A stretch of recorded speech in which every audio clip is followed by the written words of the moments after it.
Sejahtera Indonesia Kota Bandung. Di Garut ada, ya, di Cimahi ada, di Kabupaten Bandung ada, di setiap kota ada. Di Amerika juga ada tadi ya, itu Amerika Red Cross ya, karena bahasa Inggris ya Amerika. Kalau kita kalau di Indonesia kan Indonesia Red Cross ya, lambangnya seperti ini ya. Nah kalau di Indonesia boleh di Kalimantan ya, ya lambang utamanya adalah ini Palang Merah.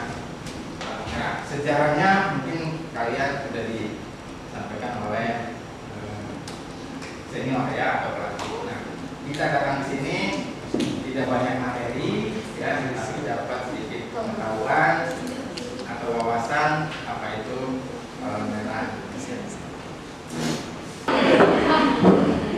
Nah, oke ya. Nah, sekarang tugas Palang Merah Indonesia apa aja sih? Ya kan, tugasnya apa aja? Nah, tugasnya satu, menciptakan sumber daya manusia. Jadi membentuk pendidikan ya, kaderisasi di tingkat SD. Disebut Palang Merah apa? Nah, kalau SMP Palang Merah apa? Palang Merah Remaja tingkat madya. Kalau SD tingkat mula. Kalau SMA tingkat bira. Nah, itu mendidik adik-adik untuk menjadi kader Palang Merah ya. Nah, tuh, terus siaga pelayanan ambulans ya dan bencana. Jadi kalau ada kecelakaan lalu lintas tuh pasti PMI ditelepon. Kalau PMI ini ada kecelakaan, ada yang jatuh, ambulan kirim. Nah itu tugasnya. Ini ada bencana, ada kebakaran, ada yang luka bakar, kirim ambulan. Bencana ya. Atau Pak Camat PMI. Ini karena korban kebakaran banyak, butuh makanan. PMI masaknya 500 orang. Sekali masak 500 orang, siap bisa. Nah itu tugasnya ya. Atau PMI ini ada banjir, nggak bisa dihuni rumahnya. PMI bikin bangun tenda ya. Nah PMI yang mendirikan ya. Jadi posko kesehatan, dapur umum, ambulans, pertolongan itu tugas-tugas. Salah satunya tugas Palang Merah Indonesia saat ini. Tugas lainnya adalah tentang donor darah ya, kita lihat ya apa itu donor darah.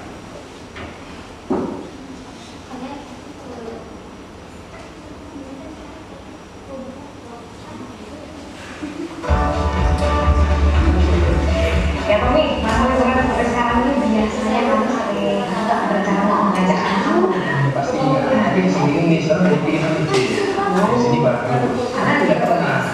Ini kerjanya bagus tapi katanya pakai ramai jadi bingung kali ya. Tenang, kalau misalnya ini ada salah satu pilihan yang disampaikan liburan sambil belajar. Nah ini ada salah satu anak-anak yang memang mengikuti liburan mereka ke gedung PMI di Bandung Jawa Barat. Akhirnya akan diperkenalkan oleh kegiatan-kegiatan di sana salah satu yang berbeda.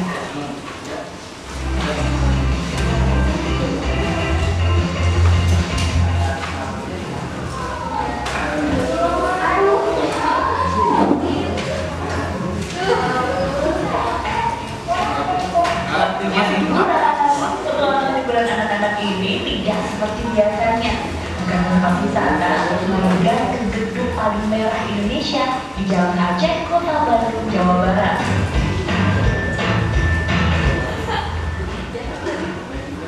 Nah, ini dia petualangan pertama. Anak-anak bermaksud menjadi petugas Palang Merah Indonesia kecil, lengkap dengan seragam yang biasa digunakan petugas PMI saat bertugas. Peserta kali ini belajar simulasi tangga bencana. Salah satu petugas PMI menjelaskan fungsi dan cara menggunakan tangga. Berikutnya langsung dipraktikkan anak-anak ini. Tapi tidak semua peserta. Satu di antaranya bertugas dari kompak yang ditandu. Setelah itu, peserta belajar berjalan sambil membawa tandu. Selain belajar membawa tandu, petugas PMI juga mengenalkan pertolongan pertama jika terluka di bagian kepala. Kalau ini kan kalian udah diajarin ya, pertolongan pertama ya udah diajarin. Nah, setelah belajar tandu dan berbagi petualangan, lanjut ke salah satu cara penolong yang lain. donor darah. Peserta belajar syarat-syarat yang harus dilakukan saat ingin donor darah, mulai dari pendaftaran dan mengecek golongan darah. Sebagai contoh, salah satu kakak kandung ini akan mendonorkan darahnya. Sebelum donor, wajib periksa kesehatan terlebih dahulu. Tadi belajar tentang darah sampai kita melihat donor darah, terus kita lihat gimana caranya sebelum diberikan ke orang darah itu. Setiap tahap, anak-anak dijelaskan pengguna dari Tolong Merah Indonesia agar tahu apa tujuan dan fungsi donor darah, mulai dari segi kesehatan hingga donor untuk membantu sesama. Anak-anak antusias mengisi liburannya dengan mengenal tugas-tugas yang ada di Tolong Merah Indonesia. Nggak sakit sedikit tapi nggak nangis. Aku pernah jatuh dari motor, terus aku nangis, cuma diobatin doang. Pernah jatuh mobilnya sih.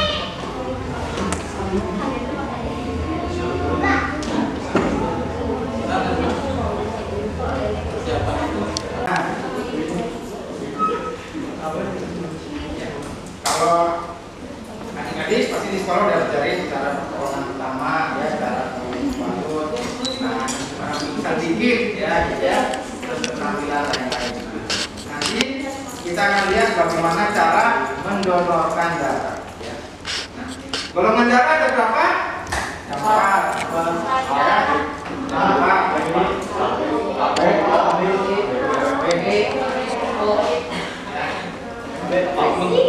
Setiap golongan darah A, B, AB itu ada namanya resus positif dan resus negatif, ya. Jadi walaupun golongan darah saya ini resusnya belum tentu sama, dia bisa positif, saya negatif, ya. Tapi kalau di Indonesia lebih banyak sama. 99% resus orang Indonesia adalah positif, ya. 100%-nya itu negatif, ya.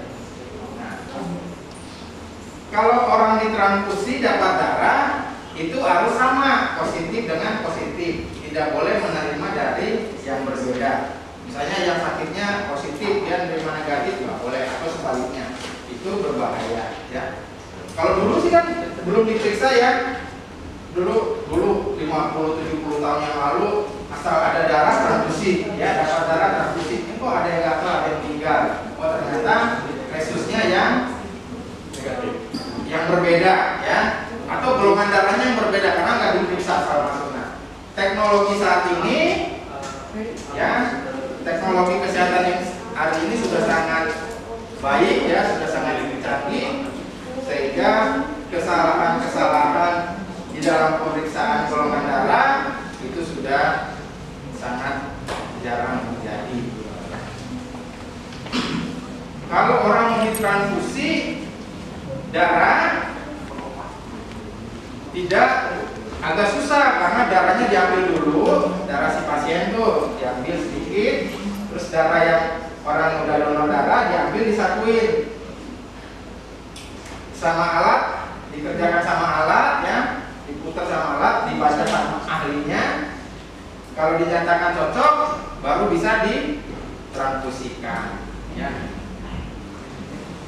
Oke, ada yang mau bertanya? Ya, silakan, kakak. Apa perbedaan dari golongan darah? Apa perbedaan golongan darah? Nah, kenapa bisa beda?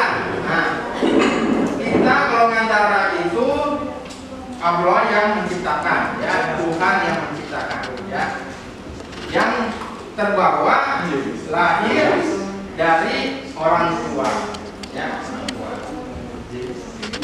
Ya, ada rumus mungkin, ada rumus yang tidak mungkin di dalam terciptanya manusia dengan golongan darahnya, ya. Jadi seperti saya nih golongan darah O. Saya bisa O karena golongan darah ibu bapak saya memungkinkan saya jadi O. Nah, gitu ya. Di dunia penelitian, dunia medis ada yang tidak mungkin, ya misalkan O dengan O jadi AB, ya itu nggak mungkin, ya hasil penelitian, ya. Tapi semua tidak mungkin bisa jadi mungkin, ya kecuali Tuhan yang mengizinkan. Tapi di dalam dunia medis, ibu bapaknya O, anak yang lahir dari ibu tidak mungkin AB, ya. Nanti lengkapnya nanti terus kalian SMA, anak biologi, mungkin ada yang kedokteran, jadi akan tahu, ya. Kan biasa di sinetron ya, akhirnya wah saya bukan anak bapak karena beda golongan darah di sinetron, gitu ya. Ya, banyak sinetron gitu ya. Tapi kita lahir akibat golongan darah kedua orang tua kita. Misalnya kedua orang tua kita ada A, ada B. Nah, kemungkinan kita bisa lahir bergolongan darah AB atau A atau B, mengikuti salah satu golongan darah orang tua atau bercampur golongan darah orang tua. Yang belum tahu golongan darah siapa? Tahu golongan darahnya? Belum tahu? Ya, aduh banyak kita periksa nanti ya. Yes. Jeruknya gede-gede. Ya. Enggak usah. Nah, periksa golongan darah itu minimal harus 3 kali. Minimal ya. Maksimal mah boleh berapa kali. Tapi minimal itu 3 kali harus periksa golongan darah. Misalkan kalian waktu lahir hanya tahu kan, kamu tuh golongan darah O, ngikutin ayah, nah, gitu kan, percaya aja kan. Mungkin mau masuk SMP, masuk SMA harus minta golongan darah diperiksa bapak boleh, gitu ya. Atau nanti mau kerja, ya, pas mau kerja kata bapak saya dulu, oh kok sekarang diperiksa jadi B, ya, mungkin periksa yang dulu salah, ya kan, atau informasi yang salah, makanya periksanya minimal harus 3 kali, ya. Baru nanti kita benar-benar tahu golongan darah kita seperti golongan darah apa, ya. Golongan darah tidak pernah berubah sejak lahir, sejak dalam kandungan golongan darah orang tidak akan pernah berubah. Ya. Golongan darah sudah bisa diketahui dari kandungan, ya. Dari lahir sudah diperiksa, ya paling pemeriksaan yang salah, ya. Nanti kalau adik-adik nanti kalau mau menikah nih, nah mungkin golongan darah nggak tahu. Paling terakhir adalah pada saat sebelum menikah, ya. Kalau anak SMA atau anak mahasiswa juga disampaikan kalau golongan darahnya belum tahu sebelum menikah harus periksa golongan darah, ya, masing-masing. Tidak hanya golongan darah, tapi periksa yang lain-lain, ya, supaya aman, ya. Nanti yang belum tahu golongan darahnya jadi sukarelawan kita periksa satu-satu, ya, laporan aja, ya, ya, kita periksa. Hanya ditusuk dikit, sedikit, ya. Sakit lah, orang ditusuk jarum. Ini kalau bilang tidak sakit, nanti bilang bohong kakaknya, gitu ya. Orang ditusuk jarum, ya. Ada pertanyaan lagi siapa? Kira-kira orang yang udah berumur sekitaran 76 tahun masih memungkinkan nggak untuk cek golongan darah? Memungkinkan. Selama napasnya masih ada, masih hidup.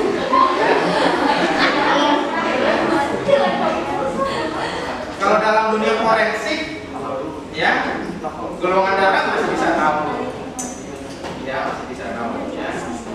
Tapi diambil bukan darahnya, tapi DNA-nya, ya. Istilah-istilah di forensik.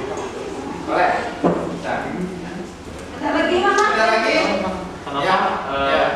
Kenapa kalau cek golongan darah harus 3 kali? Ya, karena untuk memastikan menemukan kepastian. Misalkan yang pertama nih, oh kata bapak saya, oh pasti periksa B, kemungkinan. Berarti mungkin informasi yang pertama salah. Nah yang ketiga nih, oh periksa kembali oh. Nah, ya, harus periksa keempat untuk memastikan yang pasti.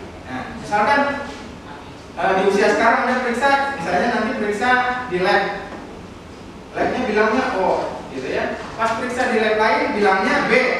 Nah, harus cari lab pembanding.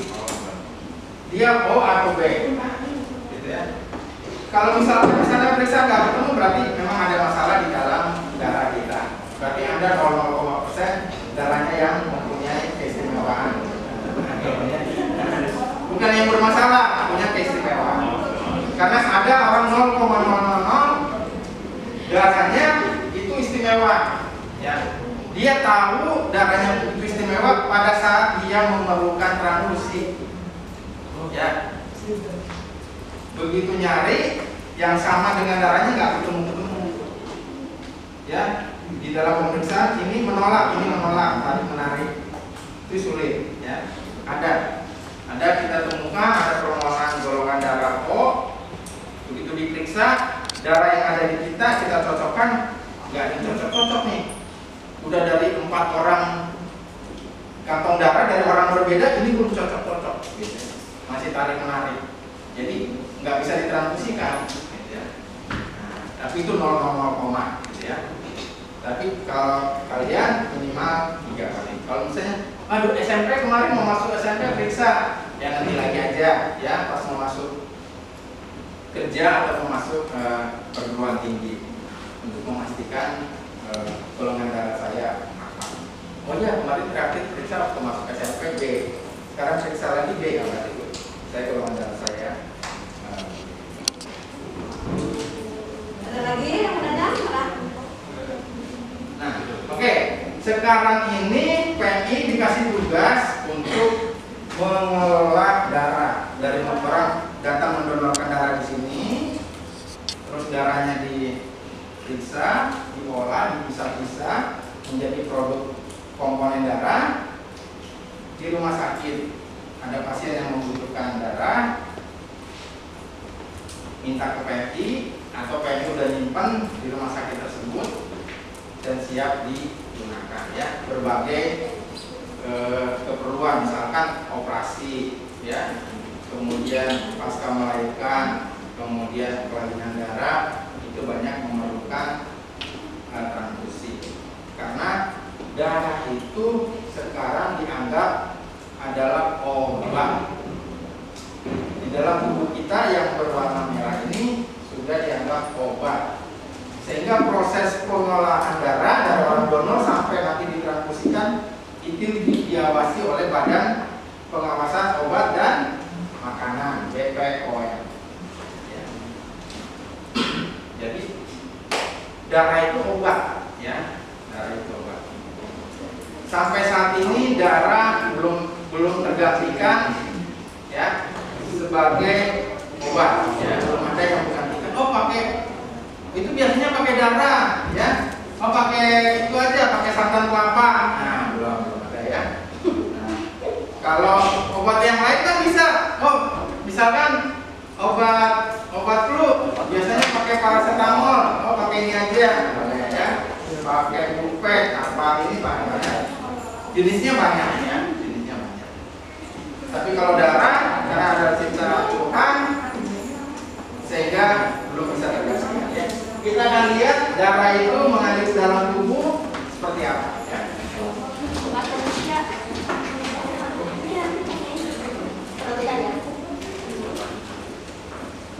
Your doctor may recommend you receive a blood transfusion to treat your medical condition or to save your life. Your blood carries oxygen and nutrients to all of your tissues and removes carbon dioxide and other waste products from them. Blood also helps fight infection and heal wounds. Blood consists of a liquid. Nah, itu tadi jantung yang goyang-goyang itu fungsinya memompa darah, ya. Jadi kalau jantungnya berhenti, orang kita juga mati karena tidak bisa memompa darah yang membawa oksigen ke otak. Liquid portion and cellular components. The liquid called plasma is where nutrients, hormones, clotting factors, and other chemicals are dissolved. The cellular components are suspended in the plasma. They consist of red blood cells, which transport oxygen and carbon dioxide, white blood cells, which fight infection, and platelets, which are small subcells that help the blood to clot. Blood cells are made in the bone marrow, a soft tissue housed inside many of your bones. A blood transfusion uses donor blood to replenish red blood cells, white blood cells, platelets, clotting factors, plasma, or whole blood. Circumstances that may require a blood transfusion include blood loss due to trauma, heart or other major surgery, organ transplants, bleeding disorders such as hemophilia, severe anemia including sickle cell anemia, treatment for leukemia or other types of cancer, disorders that destroy blood cells or bone marrow, or RH incompatibility in newborn babies. To begin the transfusion, an intravenous needle will be inserted into a vein in your hand or arm. A bag containing the donor blood will be hung nearby, and the blood will drip slowly through a tube attached to the IV needle, allowing it to run through your vein into your bloodstream. Throughout the transfusion, your temperature, heart rate, breathing, and blood pressure will be monitored. After the bag is empty, if you require more blood, another bag will be attached to the IV tube. When your transfusion is completed, the needle will be removed. Ya, itu tadi ya. Jadi di dalam tubuh kita mengalir darah, ya, semakin tinggi, semakin berat badan kita bertambah, darah kita juga bertambah, ya. Nah, yang pompa darah, fungsi jantung pompa darah, ya. Kalau darah fungsinya buat apa? Membawa oksigen dan membawa nutrisi makanan ke seluruh tubuh, ya. Nah, itu tadi orang yang mendapat transfusi, ya. Tadi bacakan sakit kanker, proses melahirkan, operasi besar. Sekarang syarat untuk orang bisa donor darah, ya. Nah, syarat orang donor darah yang berat badannya di atas 47, berat badan di atas 47. Siapa yang sudah 47? Ada yang 47? Nah, ya nanti, ya. Donornya nanti setelah umur 17 tahun. Ya. Nah, jadi berat badannya harus sudah 47, kemudian usianya sudah lewat 17 tahun. Kalau sekarang adik-adik ada yang SMP nih berat badannya 50, belum boleh, ya, harus 17 tahun, ya.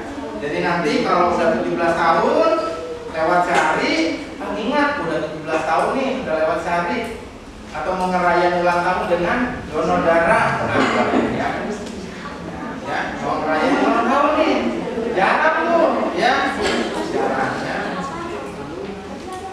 Mau ngerayain ulang tahunnya di PI boleh, setelah dirayain donor darah, ya.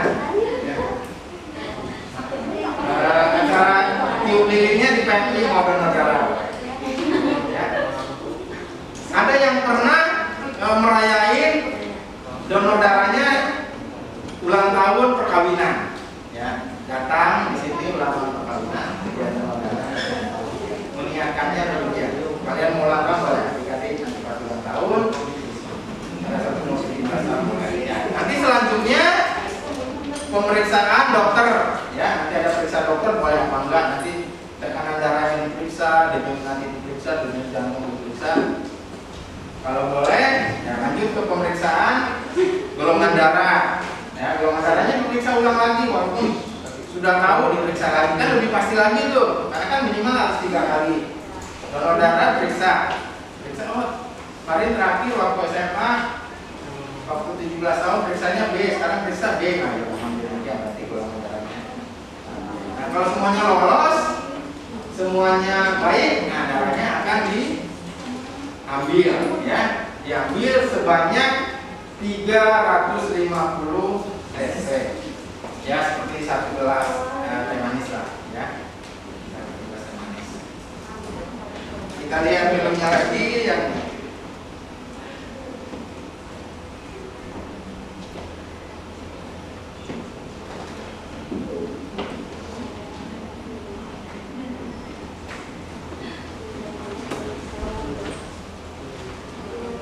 About 400,000 people in the Netherlands are registered blood donors. Together they form the heart of the Dutch blood supply. But what do we do with their blood? And how do we ensure that we help as many patients as possible with every single donation? This is the journey of donated blood. Nah ini film bagaimana cara memproduksi ya, memproduksi darah. To ensure that it's safe. Before every donation, donors are tested as well to ensure that it's safe for them to donate blood. Donors are non-remunerated. It's important that their only motivation is to help patients. Once the blood has been donated, its journey begins. Every donation is given a unique code, so it can always be traced back to its donor. The donations of a particular day are tested at night, so that the donations can be released for use the following morning.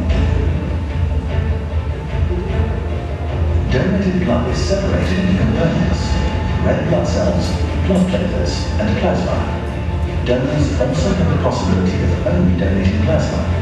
Patients only get the components they need to prevent unnecessary side effects. Sanquin delivers the blood platelets, red blood cells, and the plasma to hospitals. Patients with a severe loss of blood from operation receive red blood cells. Blood platelets mainly go to patients with a blood disease, such as leukemia. Plasma is given to donors and people who have suffered massive blood loss. This is how we supply high-quality blood components to patients who need them, even when time is limited. And patients have a rare blood type.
Dia bisa donor kembali diterima itu tepatnya 62 hari ya.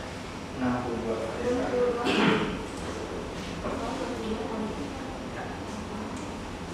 Oke, ada pertanyaan lagi ya?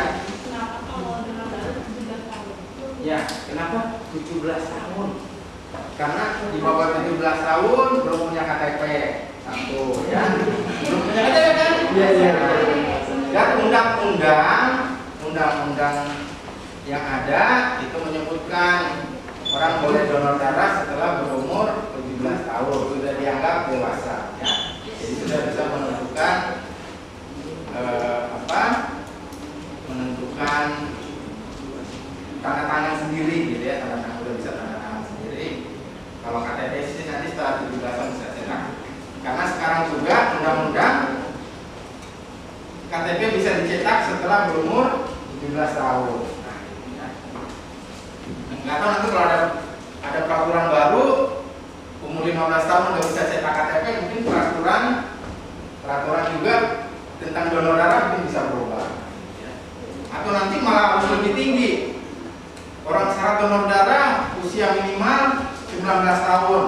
Ya seperti syarat perkawinan.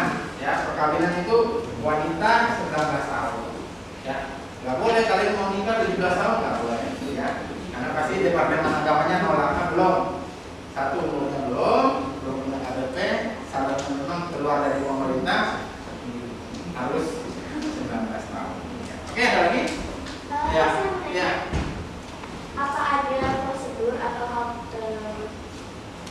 kayak kan tadi di filmnya mereka yang berdarah di suatu kayak alat gitu kan? Nah itu apakah ada alat atau prosedur tertentu kalau menyimpan darah? Ada. Nama alatnya apa ya? Apa? Nama alatnya? Nama alatnya nanti lihat ya. Ya, oke. Kantong darah ada. Ya. Darah itu diambil, darah kita utuh diambil masuk di satu kantong ya, namanya kantong darah ya. Namanya blood ya, bahasa Inggris ya, kantong darah ya. Masuk darah kita utuh yang ada dalam tubuh kita yang mengalir masuk. Di dalam kantong itu nanti kantong-kantong satelitnya ada 2 dan 3. Nah, dari situlah diolah. Ada mesin pemutar sehingga terpisah sel darah merah dan sel darah putih ya, terpisah darah kita nanti dalam suatu mesin. Nanti sel darah merah disimpan, sel darah putih akan diolah lagi, akan menjadi suatu jenis komponen lagi, diolah lagi sehingga apa yang diperlukan oleh pasien itu yang dibuat.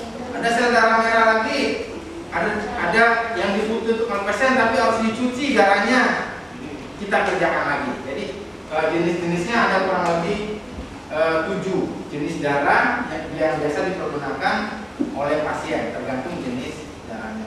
Tapi kalau kita donor darah kita utuh, yang merah itu yang keluar, yang masuk di dalam kantong ya. Nanti kalau kalian mau lihat boleh, mau pegang darahnya juga boleh ya. Ya. Ini kelas 2 semua kan? Kelas 7 maksudnya. Ya. 7, 8, 9, 10. Belum, 11 belum ya? Oh, belum. Sekarang bingung ya, Bu. Dulu sih zaman kakak. Saya dulu SMP kelas 1, SMP kelas 2 gitu ya. Sekarang kelas berapa? Kelas 7, 8 dihitung dulu. Oh, SD 6 tahun, berarti kelas 7 sampai SMP gitu ya. Karena dia harus mikir dulu gitu ya. SMA kelas berapa? Kelas 1. Nanyanya bahasanya begitu yang muncul. Nah, berapa 5 tahun 10 tahun yang lalu bahasa itu dirubah karena SMP juga tidak lagi bilang SMP kelas 1 ya, itu kelas 8, kelas 7 jadi ya, jadi terbiasa kembali ya. Oke, ada lagi?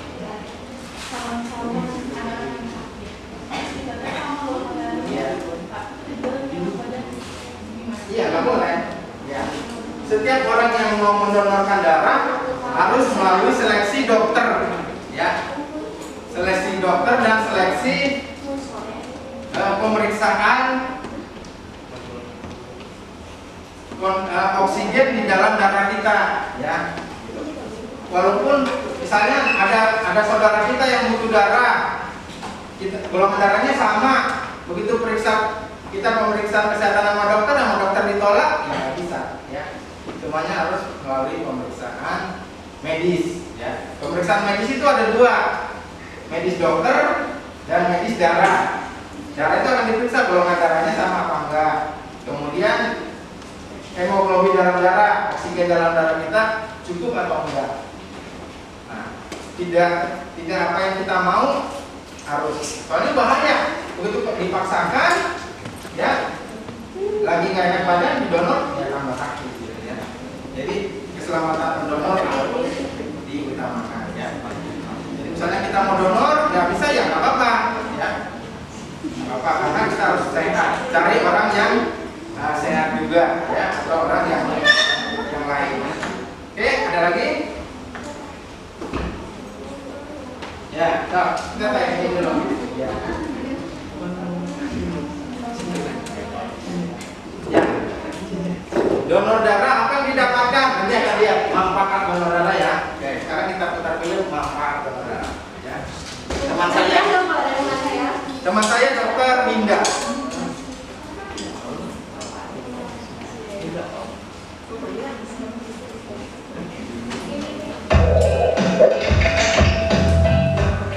Halo, saya Dr. Linda dari Alabama. Kali ini saya akan menjelaskan manfaat apa saja yang bisa kami dapatkan dengan melakukan donor darah. Selain bermanfaat untuk menyelamatkan nyawa orang lain, donor darah juga bermanfaat untuk kesehatan tubuh loh. Apa saja sih keuntungannya? Berikut ini penjelasannya. Yang pertama, melancarkan aliran darah dan menjaga kesehatan jantung. Donor darah bermanfaat untuk menjaga kelancaran darah hingga mencegah penyumbatan arteri. Sebuah penelitian juga menunjukkan bahwa risiko terkena penyakit jantung menurun hingga 88% jika kita rajin mendonorkan darah. Selain itu, zat besi dalam darah akan menjadi stabil dan kamu akan terhindar dari penyakit jantung. Kemudian, manfaat kedua, meningkatkan produksi sel darah merah. Saat melakukan donor darah, sel darah merah akan berkurang. Sum-sum tulang belakang pun segera memproduksi sel darah merah baru untuk menggantikan yang hilang. Dan ternyata hal ini bermanfaat untuk menstimulasi pembentukan darah merah baru yang segar loh. Lalu yang ketiga, bisa cek kesehatan secara gratis. Sebelum mendonorkan darah, kamu akan melewati serangkaian prosedur, misalnya mengukur suhu tubuh, mengecek tekanan darah, mengukur nadi, dan juga mengecek hemoglobin. Setelah donor selesai, darah akan dikirimkan ke laboratorium untuk menjalani 13 tes. Nah, jika ada bermasalah dengan darahmu, biasanya kamu akan diberitahu. Selain berbuat mulia, kamu juga bisa tes kesehatan secara cuma-cuma. Manfaat selanjutnya yaitu memperpanjang usia. Ternyata manfaat donor darah tidak hanya memberi cita-cita setinggi-tingginya dan sebaik-baiknya. Ya, nanti sama Pak Yana kita kan bagi dua, Bu. Kita akan bagi dua. Kita waktunya 15 menit, gitu ya. Nanti bertukar, ya. Kalau 15 menit di kegiatan pelayanan markas sudah beres, kita di UTD udah beres. Siapa yang sudah duluan, ketemunya di depan yang bendera, ya. Nanti kita bertukaran. Karena kalau langsung ke satu tempat terlalu banyak, ya. Ya, maksimal 20 menit. Sebelah sini, kamu sana nanti. Yang pertama sama saya, ya. Oh iya. Kelompok pertama mana? Nih. Ya, ya. Semangat.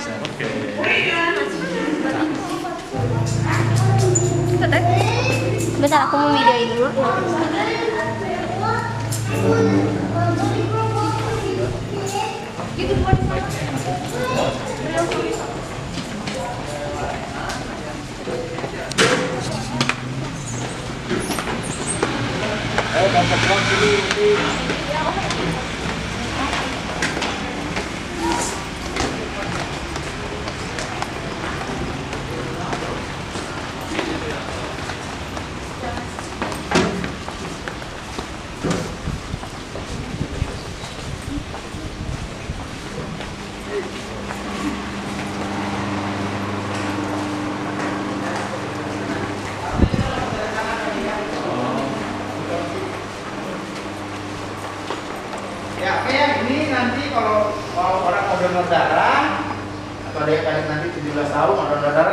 nanti datangnya daftarnya di sini, dilihatin KTP atau lihatin kartu pelajar. Itu masuk tadi kita langsung. Ya, harusnya masuk dari sana.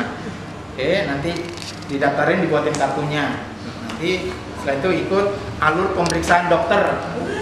Ya, kalau nanti dipanggil dokter, masuk ya. Ayo kita masuk ke sini. Ya.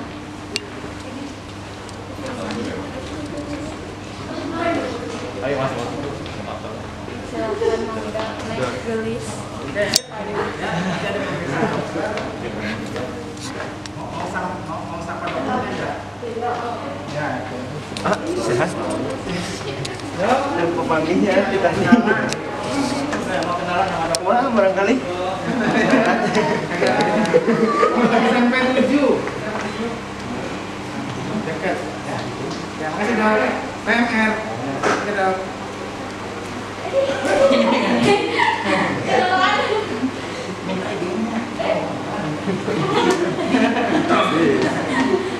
Nah ya, oke.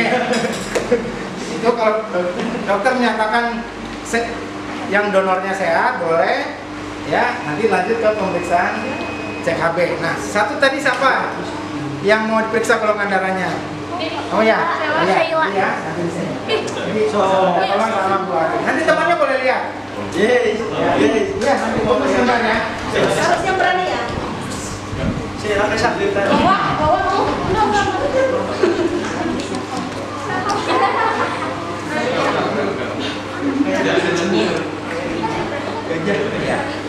Yang lainnya santai aja, nggak usah baris kayak gitu, ya. Kita lihat. Golongan darahnya belum tahu? Ah, belum ya. Sekarang diperiksa. Kan suka dicubit teman kan? Nah, tunggu. Nyubit beneran lagi. Coba ini kan. Nomor antrian S. Lemas. Tarik nafas. Lemas. Nah, lemas. Ya. Darahnya diambil dikit, dipegang 1 tahun ya. Nggak dilepas. Nggak dilepas 1 tahun. Nomor antrian S 62 menuju ruangan pengambilan Jadi darahnya nanti dikasih antiseranya untuk dibaca reaksinya golongan darahnya apa.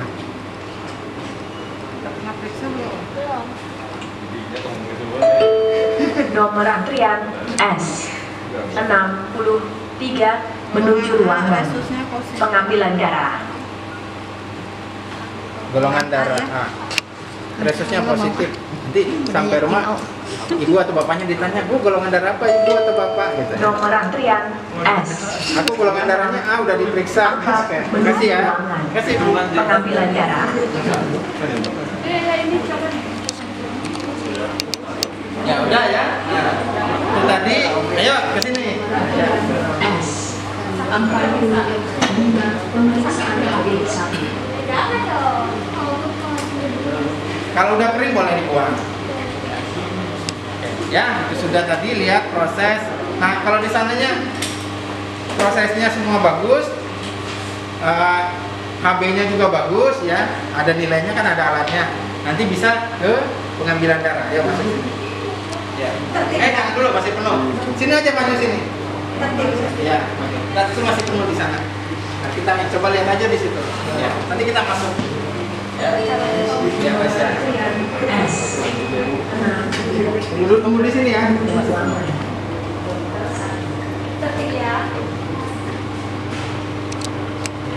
Darahnya ya.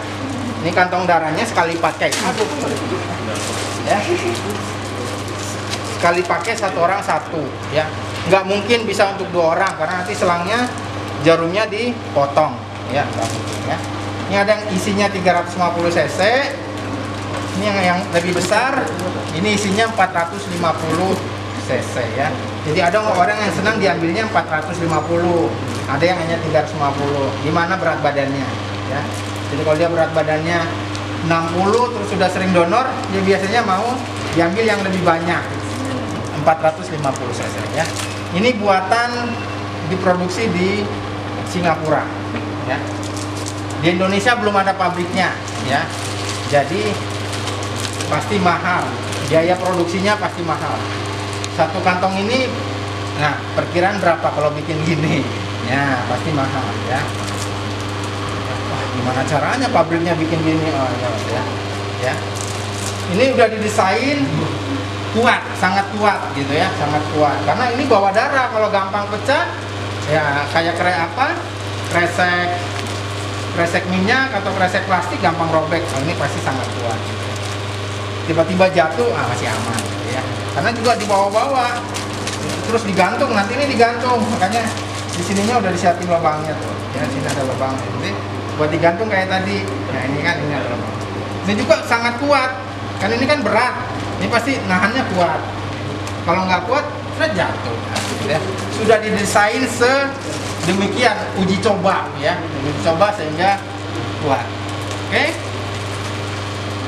Ayo kita masuk.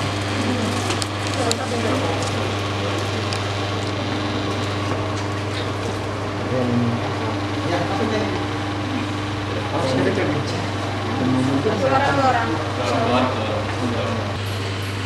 itu masuk.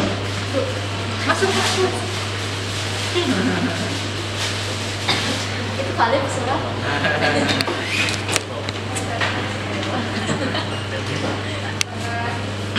Ya, ini ruangan pengambilan darah yang tadi udah lolos dokter, lolos CKB dan siap mendonorkan darahnya. Jadi darahnya siap diambil ya.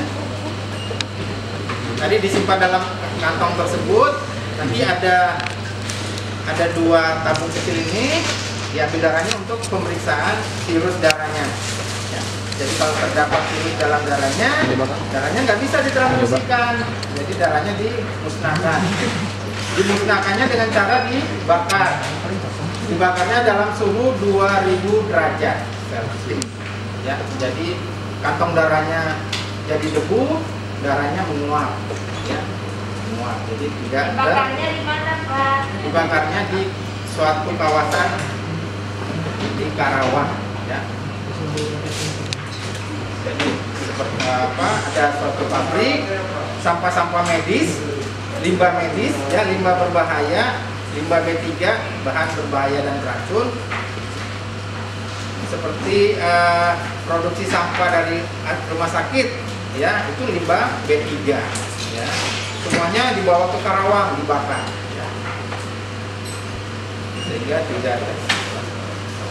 Oke, mangga silakan lihat Bapak Ibu yang siap mendonorkan darahnya. Ya. Nah, itu ada yang jarumnya siap masuk ke lengan. Kok ada yang nanya? Pak Habibie sedang ditanya loh. Ada yang nanya ya?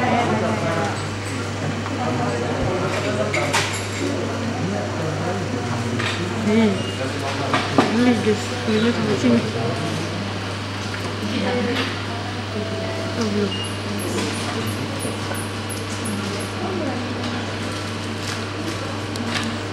Nanti kan kita pada pensiun. Nah, nanti kalian menggantikan bisa ya, sekolah merawat, sekolah analis, sekolah kedokteran. Nah, bisa bekerja di sini. Ya. Dia mau jadi perawat, mau kerja di PMI boleh. Mau jadi dokter, nanti jadi dokter ya, bisa jadi dokter. Yang ini sebentar lagi pensiun. Apa? Usianya udah.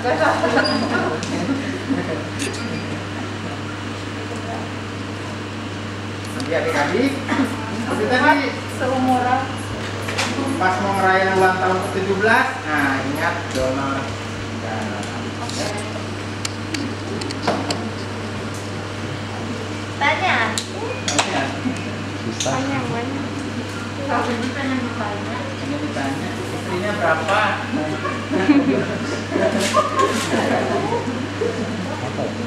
Mau ditanya. Berapa? Fitnah.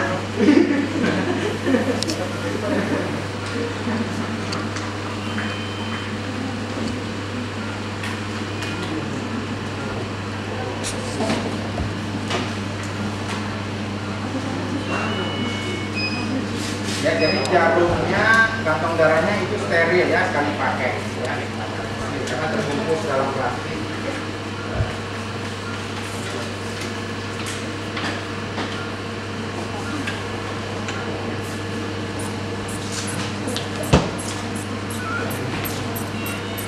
contohnya kayak dokter gigi ya, bisa naik, bisa turun, bisa mundur ya, pakai remote.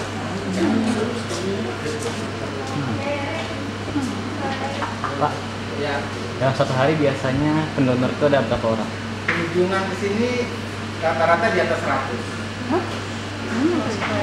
Dari jam 7 pagi sampai jam 8 malam kurang lebih 100 orang, 100 pendonor. Lebih Pak. Oh lebih ya, kurang lebih. Kadang lebih, kadang kurang. Tapi seringnya lebih ya. Lebih Seringnya lebih tuh kata ibu susternya, seringnya lebih.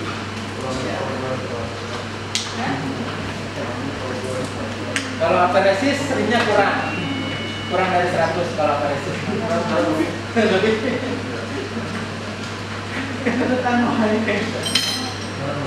Pak, perbedaannya aparesis sama biasanya apa? Kalau ini semua darah dalam tubuh kita yang warna merah semuanya diambil. Nah, kalau yang di sana hanya diambil sel darah putihnya saja, atau kita kadang sebut trombositnya saja. Sel darah merahnya masuk lagi ke tubuh. Itu sesuai pesanan. Jadi ada pesanan trombosit, nah langsung dibuat trombosit. Pesanan siapa Pak? Pesanan pasien. Iya rumah sakit.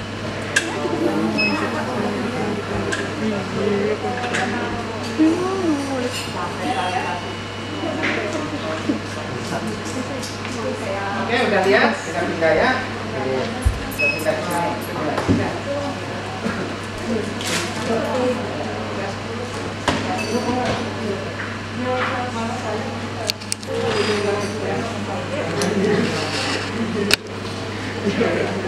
Apa balik lagi?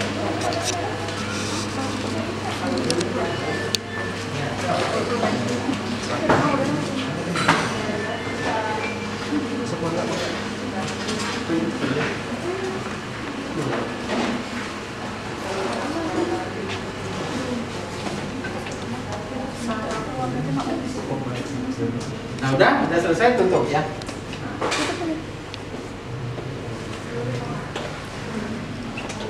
Nah itu tadi ini ada sampel darah di dalam ya. Kalau tadi udah donor, nah si sampel darah itu nanti masuk ke mesin, ya. Masuk ke mesin untuk diperiksa dia ada virus hepatitisnya, virus HIV, virus infeksi menular seksual, ya.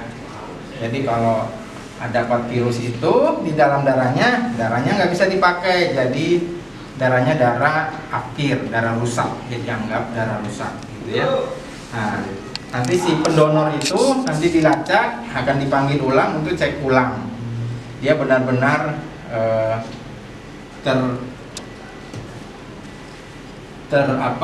terkena virus tersebut ya atau tidak, makanya dicek ulang. Kadang ada yang datang, kadang ada yang enggak gitu ya. Nah, kalau dia terkonfirmasi positif hepatitis biasanya datang lagi. Tapi kalau dia udah tahu dia HIV, nah biasanya enggak, malu. Ya, rahasia pendonor itu sangat dirahasiakan ya. Tidak boleh diketahui oleh orang, hanya petugas PMI saja yang tahu ya. Karyawan pun nggak tahu siapa yang hanya orang yang bekerja di dalam yang punya data siapa pendonor itu, datanya yang terkonfirmasi nanti dilaporkan ke dinas kesehatan ya. Jadi makanya misalnya penderita HIV di Kota Bandung bertambah, nah salah satu bertambahnya diketahuinya dari sini. Kemarin yang donor diketahui ada 5 orang yang terkonfirmasi positif HIV, nah jadi tambah gitu ya. Salah satunya sumbernya dari sini gitu ya. Hepatitis misalkan, penduduk Bandung hepatitisnya bertambah, dari sini bertambahnya ya, dari lab-lab yang semua yang ada di Kota Bandung nanti melaporkan ke dinas kesehatan berapa yang ditemukan konfirmasi positifnya gitu ya. Tapi alhamdulillah yang datang donor itu 99,00 itu pada sehat semua ya. hanya sedikit ditemukan yang terkonfirmasi positif. Kalau HIV kadang ditemukan 1-2 ya setiap bulan. Ya, hepatitis yang agak banyak sebenarnya ya, hepatitis yang agak banyak ditemukan di dalam pemeriksaan. Oke, ada mau pertanyaan? Ya, mau tanya? Oh enggak. Oh, ya. Tanya garuk-garuk gini, oh mau garuk kepala. Oh iya. Ya, oke, tidak ada pertanyaan, kita lanjut. Ayo.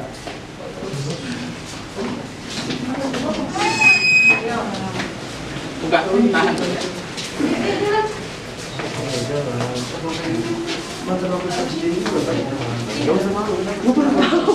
Seumur hidup. Tadi kalau di kan tuh itu markas.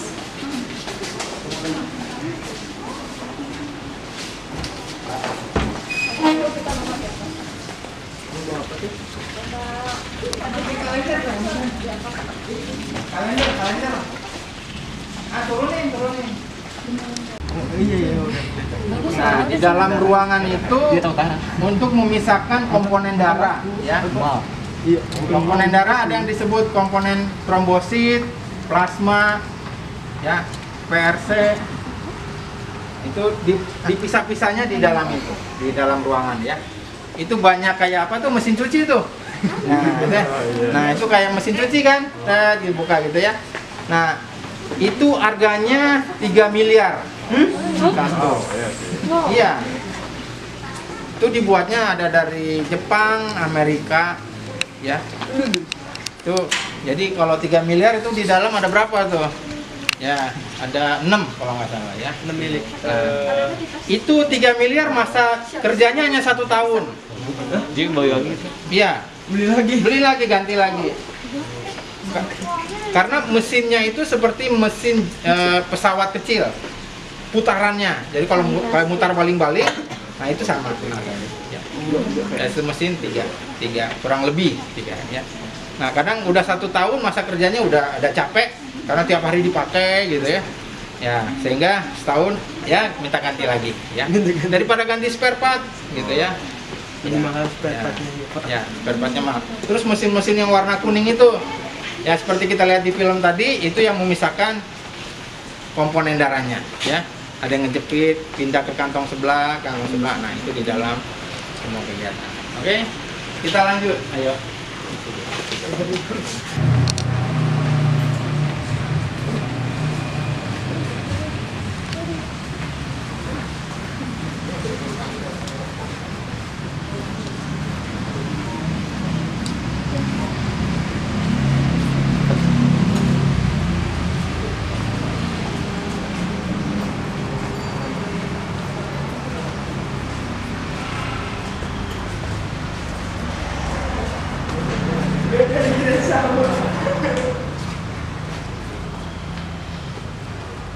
Udah masuk ya. Nah ini adalah ruangan apoteknya ya. Kalau obat itu ini apoteknya ya. Nah kalau orang yang mau donor ke ruangan sana, yang perlu produk darahnya apoteknya. Kalau kita perlu obat, beli obat, datang ke apotek kan. Nah ini apoteknya. Jadi kalau dia keluarga pasien atau pasien membutuhkan darah, pasti dokter membuat surat permintaan darah ya.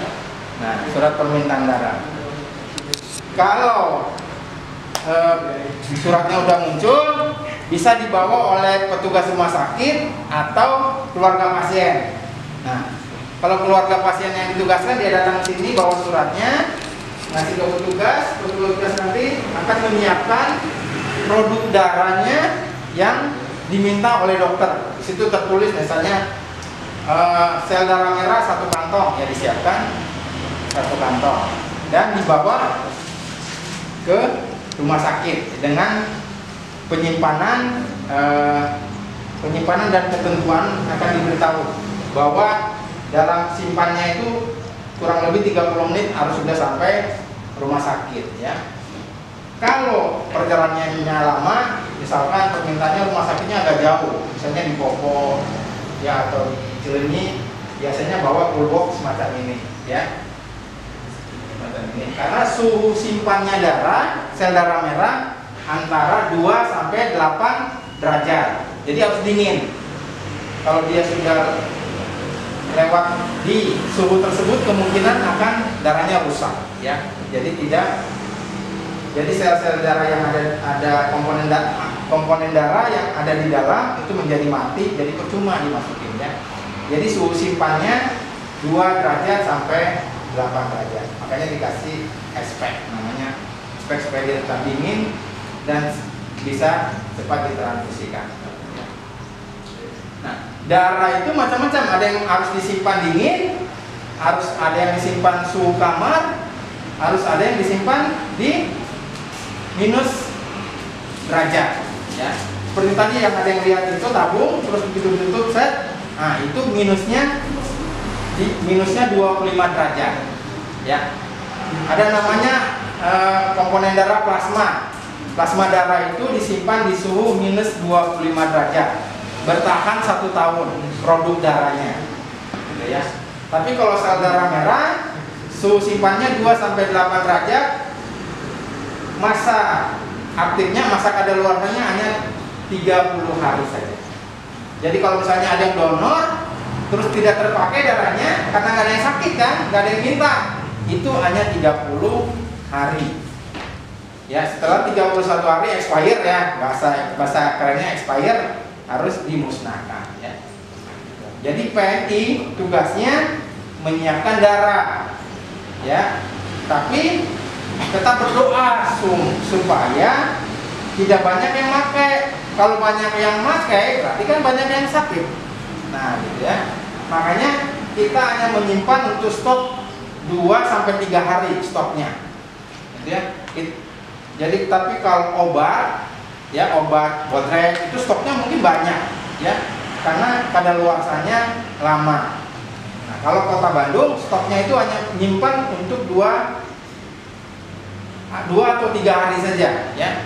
Misalnya golongan darah, kita simpan untuk persiapan 3 hari ke depan 100 kantong darah, golongan B 100 juga, golongan O juga 100, jadi tidak banyak, ya. Kalau nyimpannya banyak terus nggak ada yang pakai, berarti prinsip ekonominya berarti rugi, ya. Ya, karena semuanya membutuhkan proses biaya, ya kan.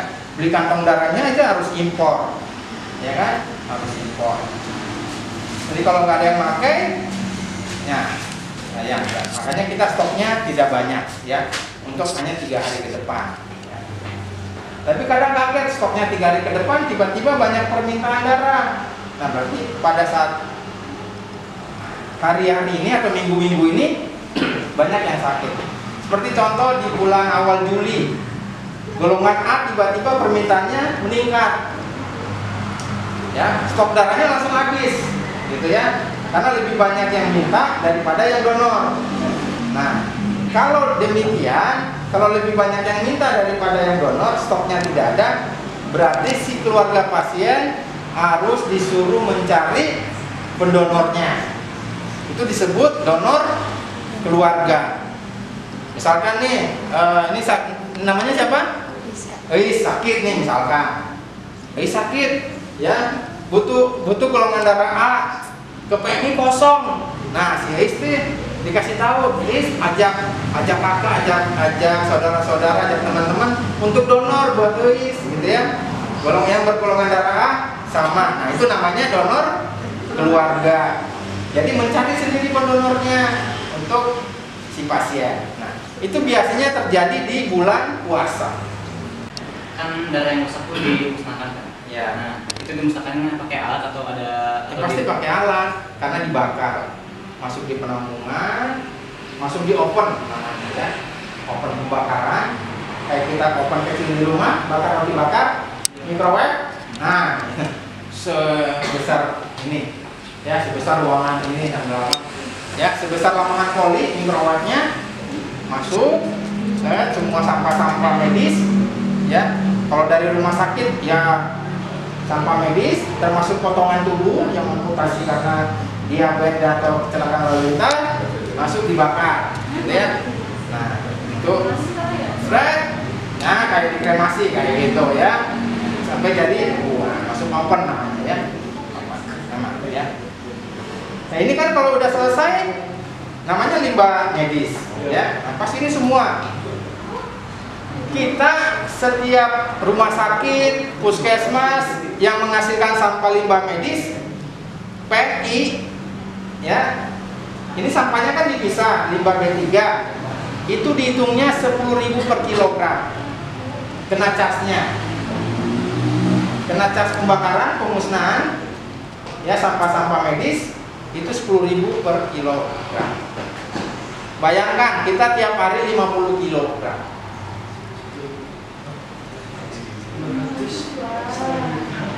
Ya, limbah PMI menghasilkan 50 kg per hari. Hasan Sadikin, ya bayangkan aja berapa, ya mungkin ratusan kilo per hari, ya dari bekas kapas, bekas infus, bekas kantong darah, ya bekas ganti perban, itu semuanya harus masuk ke tempat khusus, nanti diambil sama petugas sampah yang punya pabrik itu, bayar per bulan. Nah, kalau ini kantong darah tadi ada yang nyuri, misalnya kesel nih sama PMI, terus buang ke jalan, lapor ke polisi, pasti diproses. Kok kantong darah PMI kok bisa ada di jalan? Itu kan melanggar undang-undang tentang kesehatan lingkungan. Atau ada yang kesal sama Hasan Sadikin, curi aja yang ada labelnya Hasan Sadikin yang berlimbah medis, buang ke jalan. Ada wartawan, ini ditemukan limbah medisnya Hasan Sadikin di jalan atau di sungai, wah pasti dipanggil Hasan Sadikin. Ya, makanya sampah medis kita dijaga ketat, jangan sampai dicuri. Ya, dicuri untuk orang menjatuhkan nama baik instansi.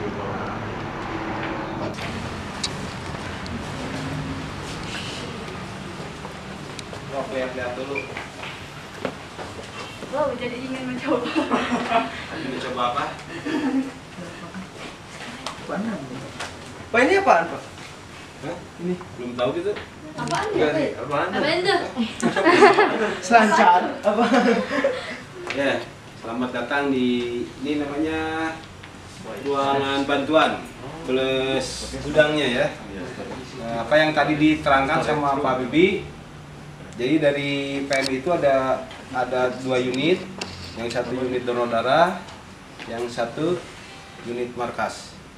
Oh ya, udah ada yang kenal belum? Kenal. Ya, semua sudah tahu? Sudah kenal kan? Sudah.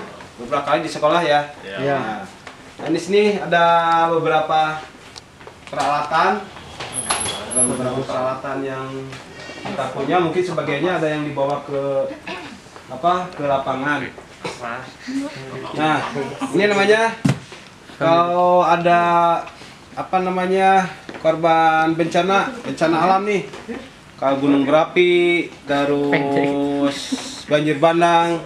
Nah, terutama pasti banyak masyarakat yang kena dampak, kena korbannya ya. Nah, PMI sendiri menyiapkan di sini namanya family kit. Ini family kit ini isinya ini buat alat masak atau mandi. Nah, di sini ada macam-macam ya. Ada gelas segala macam, ada buat nanak nasi di sini segala macam. Nah, ini fungsinya nanti buat satu keluarga. Satu keluarga kita kasih, ini satu dus ini isinya ada macam-macam di dalamnya ya. Nah, ini buat yang korban bencana. Nah, satu keluarga kita kasih ini satu, ini dikasih family kit namanya. Ada lagi namanya bukan apa yang kecil. Nah, itu isinya itu berupa makanan. Ada minuman, ada snack, ada segala macam. Itu dihusus lagi di satu dus lagi. Buat nanti keluarganya dikasih ini satu, yang ada makanannya satu. Fungsinya apa? Karena kalau yang kena bencana, otomatis peralatannya semua pada rusak atau ke kubur atau ke bawah banjir bandang ya. Rumahnya ke bawah banjir bandang, otomatis semua peralatan segala macamnya tidak ada ya. Ini fungsinya nanti buat di lapangan kita masih bawa misalkan 1000 dus buat satu keluarga 2 misalkan. Nah, ini kita kasihnya seperti ini. Nih, terus kemarin kita kan Indonesia itu lagi dilanda COVID ya. Nah, kita sebagai petugas PMI ditugaskan sama pemerintah juga untuk menangani COVID. Kita bertugas selama hampir 2 tahun lebih, bertugas disinfektan, spraying. Nah, ini peralatannya seperti ini. Ada lagi yang namanya gun water, itu adanya di mobil. Itu penyemprotannya mungkin pernah lihat ya, pakai mobil semprot gitu sambil jalan seperti itu. Gede itu kayaknya alatnya. Nah, seperti ini yang buat nanti ke ruangan-ruangan. Ke ruangan nggak mungkin bawa mobil ke ruangan, bawa yang gede ya. Jadi kita pakainya yang ini, pakai yang ini, gendong ke ruangan, semprot semua, jarak 10 sampai 15 menit, udah biarkan, nanti setelah itu baru bisa dibersihkan. Ini memang permintaannya waktu itu banyak, kita juga sampai kewalahan untuk menangani pertolongan permintaan penyemprotan setiap instansi di hampir seluruh kota Bandung. Jadi sehari kita bekerja sampai jam 10 malam, jam 11 malam untuk membantu masyarakat penanganan COVID. Ini peralatannya. Kemudian salah satunya ini nanti kalau di tempat bencana biasanya kita kekurangan air. Air bersih itu memang susah didapat. Kita punya alat untuk menyedot air di tempat yang bersih misalkan. Ini kita pakai alat ini, kita ambil selangnya, misalkan ada air ini kita tampung, ada pengolahan, cuman untuk pengolahan air bersihnya kita belum punya. Jadi kita ambil air yang di sumur yang jernih misalkan, tapi harus bisa diolah lagi. Cuman ini kita baru punya penyedotnya saja. Nih, kemudian ini yang tadi disebutkan, PMI harus bisa masak 500 porsi sehari atau 1 kali makan. Nah, ini peralatannya seperti ini. Boleh sok masuk nggak apa-apa. Nah, di sini ada panci-pancinya yang lumayan gede. Ini ada di bawah, di atas. Kita sekali nanak nasi, satu ini 25 kilo. 25 kilo. Jadi ada beberapa panci yang kita pakai. Satu kali masak ini ada 4 atau 6 panci kita masak. Jadi satu panci isinya 25 kilo, berarti 125 kilo sekali masak buat 5 atau 4 atau 500 porsi. Jadi kita masaknya tidak hanya sekali. Jadwal pagi, makan pagi, kita masaknya 500. Nah, kita harus menyiapkan lagi untuk yang jam 12 makan siang, kita masak 500 lagi. Setelah itu kita nyiapin lagi yang buat sore atau malam 500. Jadi satu hari kita masaknya bisa sampai 1.500 porsi. Coba dibayangin lah, masak sehari 1.500 porsi harus seperti apa, menunya harus apa. Itu sehari. Kita ditugaskan di lapangan bisa sampai 15 hari. Pasti kurang tidur. Makanya kita bentuk di lapangan itu tim DU. Apa yang tahu DU? Dapur umum. Namanya dapur umum. Nah, si tim dapur umum ini harus bisa memanage pengeluaran, memanage makanan yang akan dipasak nantinya seperti apa. Nah, ini nanti bagian tim dapur umum. Ada yang khusus bagian belanja, ada yang masaknya, ada yang bagian ngebungkus, ada yang bagian masak airnya. Nah, nanti dibagi-bagi di tim dapur umum. Ini peralatan-peralatannya seperti ini. Nah, di sini ada juga tenda. Sedikit. Nah, kita punya tenda peleton namanya. Ini tenda ini bisa masuk 30 sampai 40 orang untuk nampungnya. Ini namanya tenda peleton. Kita di lapangan bisa pasang tenda-tenda seperti ini. Ini sudah ada logo PMI-nya. Ini tiang-tiangnya kebetulan ada di bawah di basement. Jadi hanya tendanya saja yang ada di sini. Ini kita punya ada 4 tenda peleton. Ini yang gede-gede semua.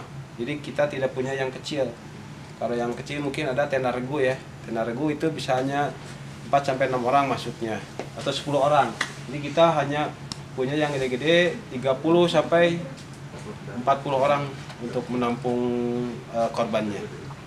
Ini tenda-tendanya. Nah, ini satu lagi. Ini kenapa di sini ada bike clean? Nah, buat apa? Buat putih? Buat apa? Buat diminum. Ah, mau? Gratis? Jangan diminum, kasihan nanti. Nah, kita kan kemarin waktu COVID, nah ini cairan buat disinfektannya, buat sprayingnya, campurannya. Di sini ada cairan-cairannya seperti ini. Nah, ini kita nanti dioplos beberapa campurannya kita tampung di drum-drum itu kita siapin, begitu mau berangkat kita isi. Nah, di mobilnya ada yang 1000 liter khusus kita oplos buat ke lapangan. Ini alat-alatnya. Jadi baiklinya bukan untuk diminum, di sini buat campuran ya. Kalau yang diminum nanti aja aqua sama makan.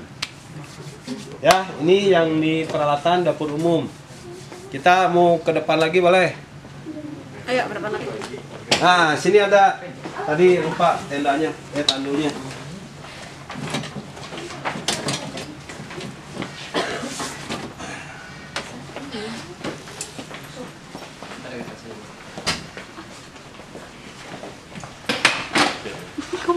Stop, bentar dulu.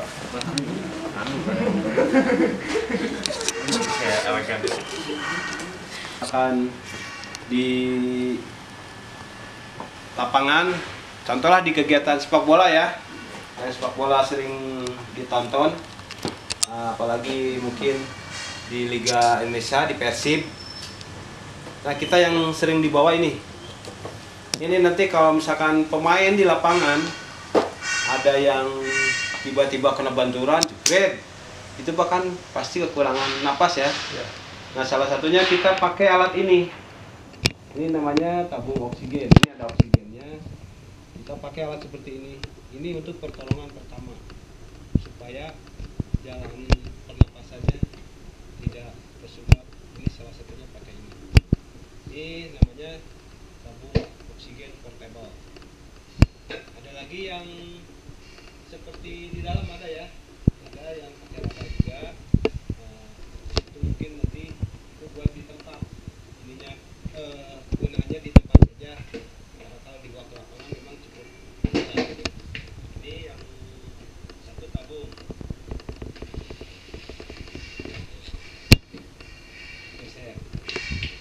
Ini ada yang tahu alat ini apa? Apa? Ini dari sini sampai ke bawah, ini fungsinya atau gunanya untuk menolong korban yang masuk ke lubang atau ke sumur atau ke lorong yang banyak asapnya. Ini salah satu peralatannya yang kita punya seperti ini. Disebutnya namanya breathing apparatus. Apa namanya? Breathing apparatus. Ini di dalamnya ada oksigennya, khusus buat pernapasan penolong. Jadi kalau kita masuk ke lorong atau ke sumur, memang di sumur itu banyak mengandung gas ya, ada gas. Apalagi kalau ke lorong yang atasnya sudah kebakar, itu asap semua, otomatis kita harus menggunakan alat ini buat kita bernapas. Kemudian satu lagi ada di belakang situ, namanya itu buat menyelam. kita punya alat selam juga, sering kita pakai juga di kegiatan-kegiatan di misalkan pertolongan di danau yang dalam, kita pakai alat ini. Cuman memang perlu latihan khusus untuk kita bisa mempergunakan alat ini atau untuk menyelamnya. Itu alat-alatnya. Kemudian ini nih, kita ada seragam PNI yang sering di lapangan kita pakai seragamnya seperti ini. Bisa nanti dilihat kalau tugas Persib, petugasnya kita memakai seragam merah seperti ini. Atau enggak pakai rompi yang ada di dalam seperti ini. Ini rompinya sudah ada nih, medical ya. Ini identitas buat petugas medis di lapangan. Ini sudah ada Liga Indonesia Baru. Nah, setiap tugas kita pakai seperti ini, Liga Indonesia Medik. Jadi untuk tanda kita sebagai petugas medis. Atau enggak pakai baju yang merah seperti itu. Nih ininya. Ini seragam-seragamnya banyak ya, jenis-jenisnya banyak. Nah, kemudian ada helm. Ini helm ini yang di atas itu helmnya buat naik perahu karet. Kita pakai helmnya seperti itu. Kemudian ada yang helm khusus buat ke gedung-gedung bertingkat. Helmnya ada di bawah. Memang beratnya berbeda. Beratnya lebih berat yang di bawah. Karena yang di atas itu hanya helm-helm biasa.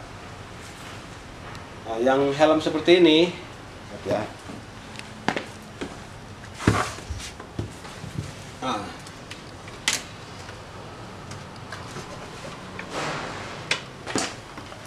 Ini fungsinya lumayan untuk pengamanan kepala.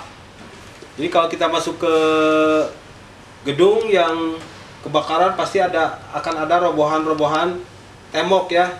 Nah, kalau kita kepala dilindungi dengan helm ini, insya Allah kuat. Walaupun ini helm ini di juga nggak akan pecah. Ini anti pecah. Mau bentur kena besi apa, ini nggak akan pecah. Beda dengan helm ini. Kalau helm ini hanya untuk penanganan pengamanan normal biasa saja. Jadi kayak helm sepeda. Tapi kekuatannya lumayan.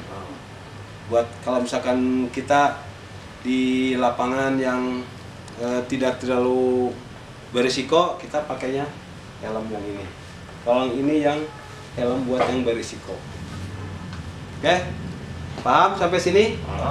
Ada yang belum paham boleh ditanyakan. Sok, ada yang belum paham boleh ditanyakan sebelum kita lanjut ke yang lainnya.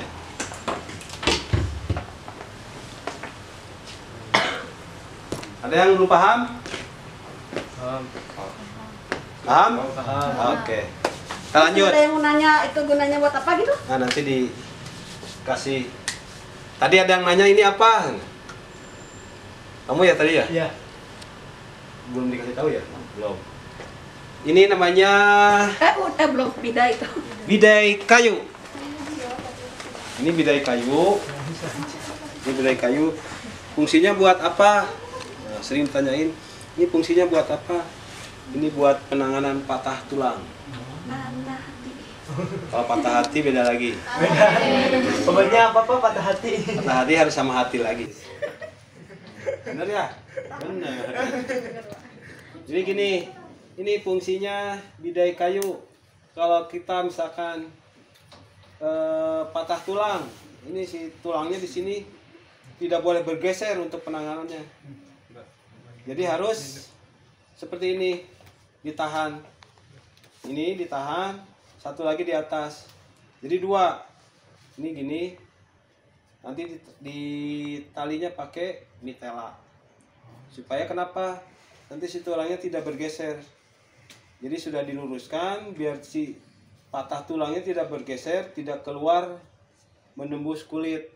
Jadi kita tahan di sini untuk pertolongan pertama sambil dibawa ke rumah sakit atau ke spesialis tulang. Jadi di sini ada beberapa, ada yang pendek, ada yang panjang. Kalau yang panjang fungsinya dari kaki sampai ke badan di sini. Nih, dari sini masuk, dari sini dua kanan kiri supaya tidak badannya bergerak kanan kiri, begitu dibawa naik ke ambulan. Ini fungsinya gede. Kemudian ada lagi di situ namanya his. His. Ulah gitu his. Namanya his. Ada yang tahu fungsinya buat apa? Kepala. Ini Kepala. Ada yang tahu fungsinya buat apa? Nah, ini ya. Ini fungsinya buat luka di penanganan luka di leher. Leher seputar kepala. Seputar kepala. Jadi kalau misalkan ada luka leher di kepala, kita salah satunya pakai penanganannya pakai alat seperti ini. Nah, nanti si kepalanya di tengah di sini. Dan ini telinga, ada telinga. Baru setelah itu ini diikat ke sebelah sini supaya pergerakan kepalanya tidak bergoyang-goyang. Begitu nyampe rumah sakit baru dilepas. Ini kenapa cuman ini aja? Ini tidak ini aja. Kita ada tandunya, pasangannya. Jadi tidak ini aja, tetap harus punya pasangan. Pasangannya dengan yang ini. Ada yang tahu namanya? Ini namanya LSB, Long Spinal Board. Jadi ini tandu khusus buat pasangannya si his ini.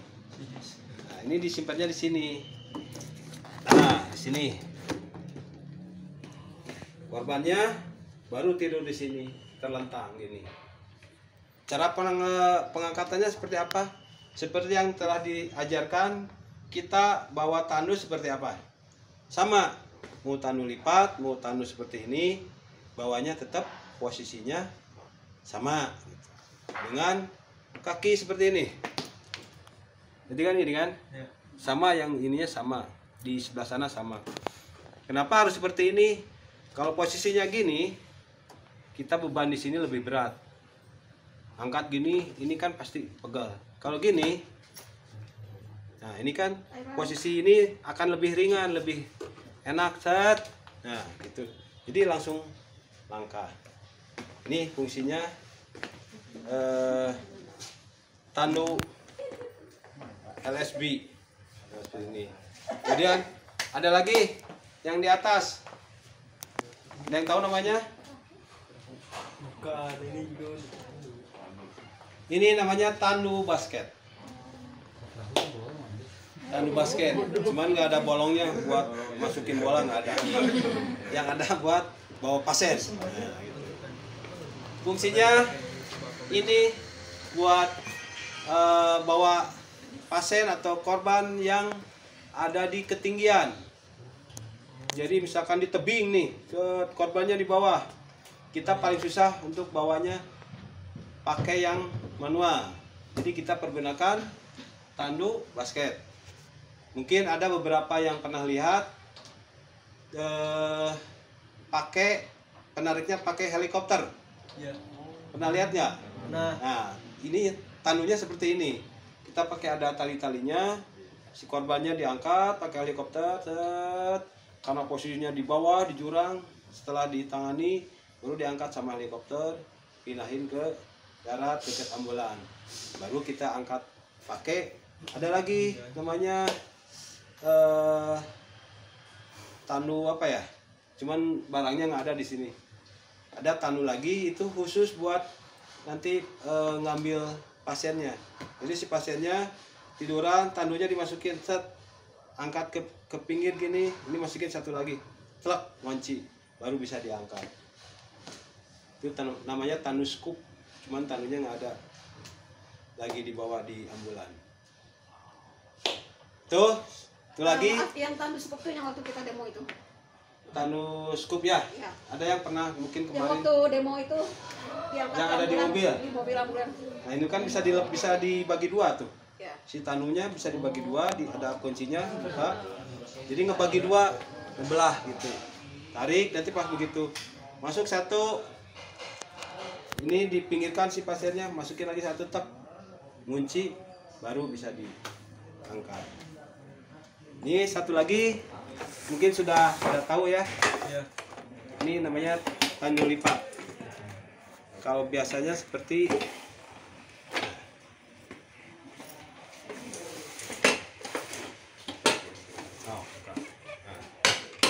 ini harusnya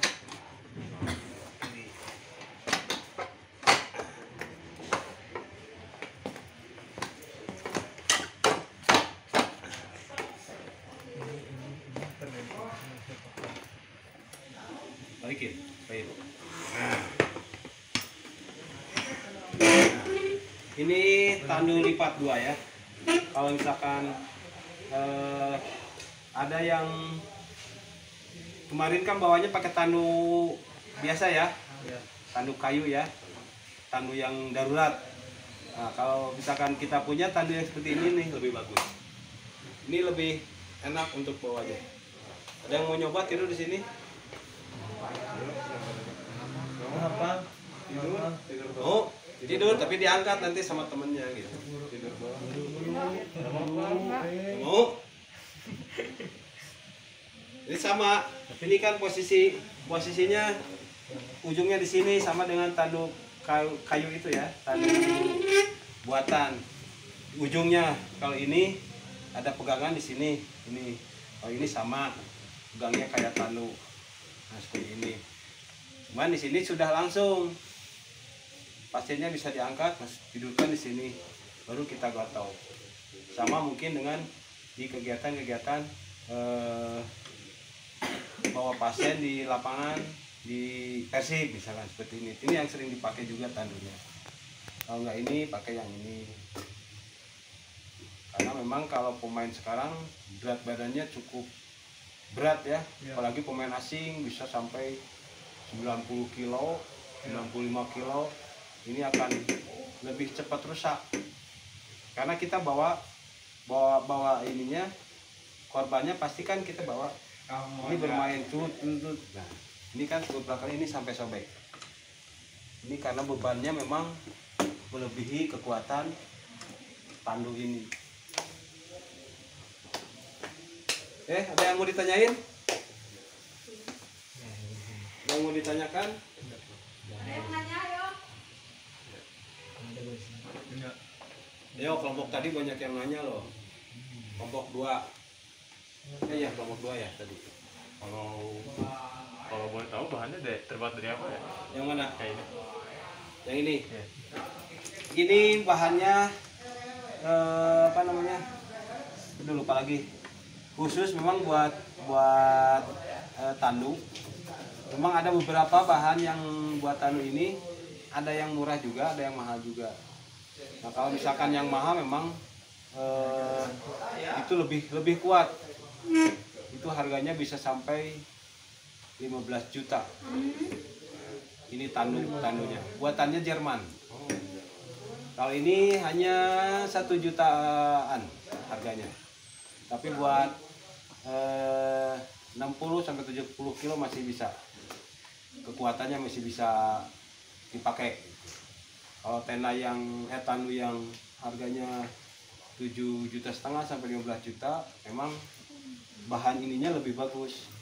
Bahan aluminiumnya lebih ringan, tapi kekuatannya memang bisa sampai 100 kilo lebih. Bahan ini sama yang ininya. Mungkin nanti ke depannya kalau kalian berlanjut ke PMR Wira atau ke KSR di perguruan tinggi akan lebih mengenal peralatan-peralatan seperti ini. Karena pastinya nanti akan ikut kegiatan kegiatan di lapangan yang PMI laksanakan. Oke, itu saja. Ada yang mau ditanyakan lagi? Sudah cukup paham? Sudah. Ada yang mau ditanyain? Ini ada satu nih yang belum. Ini namanya dayung ya. Ini namanya dayung. Kita punya perahu karet. Kurang lebih ada 6 unit perahu karet. Satu perahu karetnya bisa menampung 6 sampai 8 orang. Tergantung orangnya. Kalau orangnya gede-gede hanya mampu 3 atau 4. Kalau kecil-kecil bisa 10. Ini salah satu alatnya, pasangannya perahu karet. Ini kalau kegiatan kita mungkin sering pakai buat arung jeram. Arung jeram kita pakai tanu seperti ini. Fungsinya nanti bisa dikasih tahu sama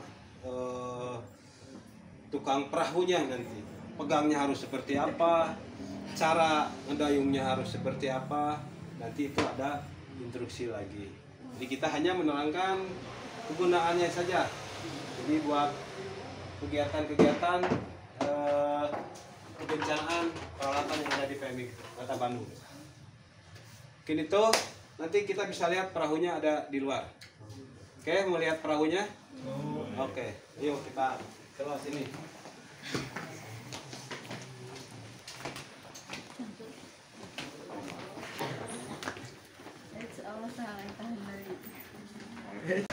Nah ini kita punya perahu karet. Ini ada yang pakai mesinnya seperti ini. Perahunya mesin sama yang sebelah sini. Nah ini yang manual, bisa menggunakan tadi dayung. Nah fungsinya kalau misalnya ada kita mau menolong korban di sungai atau di danau mencari korban, kita mempergunakan perahu mau yang bermesin atau yang manual, tergantung kondisi di lapangannya atau kondisi airnya seperti apa. Nah, fungsinya ini nanti kalau misalkan di danau tadi apa, ini berfungsinya buat menolong orang yang mau tenggelam, dilempar, tapi ininya diikat dulu, isi korban dalam perahu ini masukin, baru kita tarik, ada talinya nanti. Tarik, kaki ke perahu.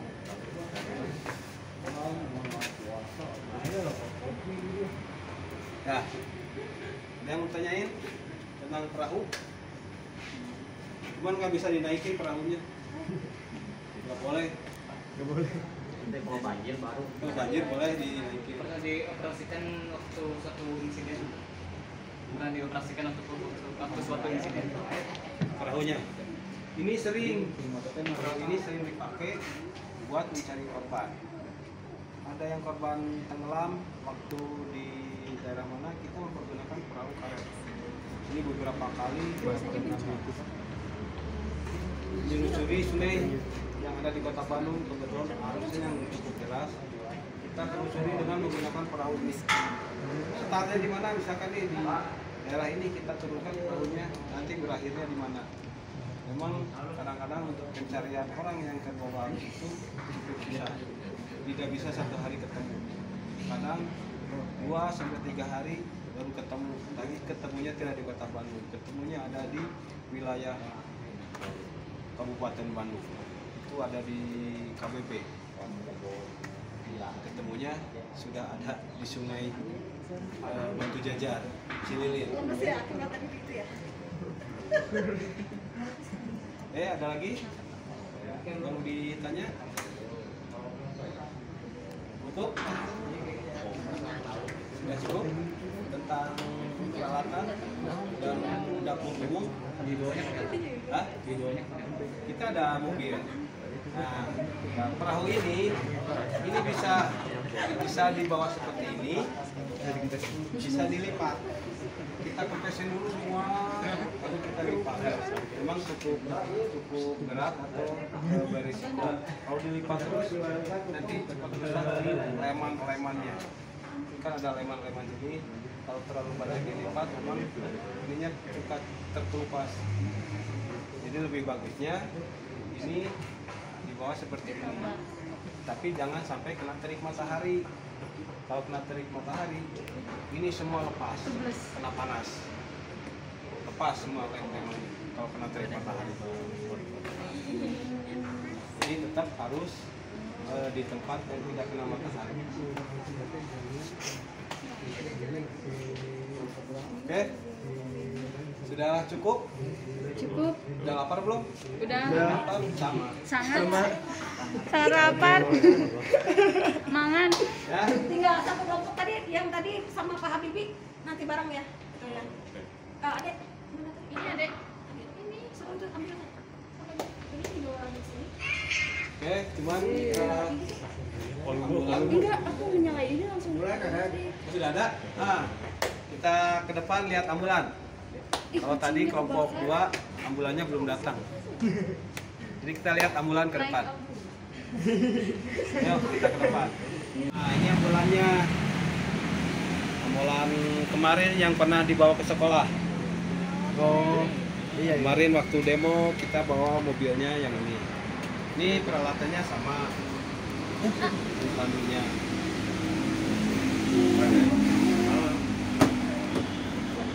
Yang mau tiduran sini? Enggak, yang nanti di sini loh. Nyaman. Nih. Kalau percobaan? Kagak. Saya mau jenazah. Bapak mau masuk kok? Simulasi jadi. Apa? Korban doang. Korban. Nih. Ini buat nyimpan apa? Ya. Tuh ada buat obat-obatan segala macam ada di situ. Mana? Ini yang ini. Ini tuh buat ada peralatan apa? Buat pacu jantung, cuman nggak dipasang. Tidur ya? Ini ya. Oh tidur. Udah ditarik. Luas juga. Kan waktu kemarin demo, kita bawanya mobil yang ini. Muat berapa orang? Saya ayo naik. Kalau ini bisa. Ini 1, 2, 3, 4, 5 orang bisa di dalam belakang sini. Depannya bisa 2, 3 dengan supirnya. Di ambulannya seperti ini. Kan hanya buat bawa yang ini, yang sakit. Bawa yang sakit atau korban laka lantas yang masih bisa ditangani, bawanya pakai mobil ini.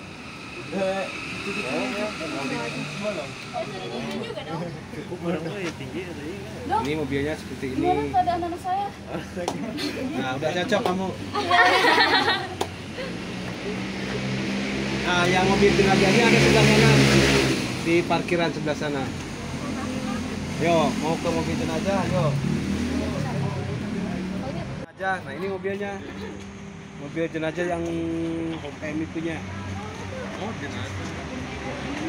Kalau misalkan bawa yang meninggal, kita pakainya yang mobil yang ini. Mau masuk nggak? Boleh, Pak. Oh, dia mau berani dah. Nggak apa-apa, Agus. Ini lagi ini kita punya mobil tangki.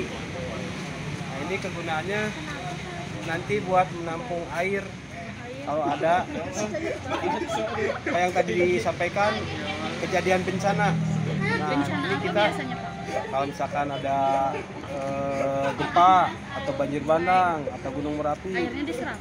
enggak. Nah, ini kan kita menampung korbannya di penampungan, pasti kan jarang ada air tuh. Nah, kita bawa air bersih. Ini keperluannya buat minum, buat mandi segala macam. Kita pakai mobil yang ini. Mobilnya beda-beda ini. Beda-beda. Kalau sama semua nggak bisa. Kalau mobil ambulan memang hampir sama semua seperti itu. Oke. Ada yang mau ditanyain tentang mobil? Betul.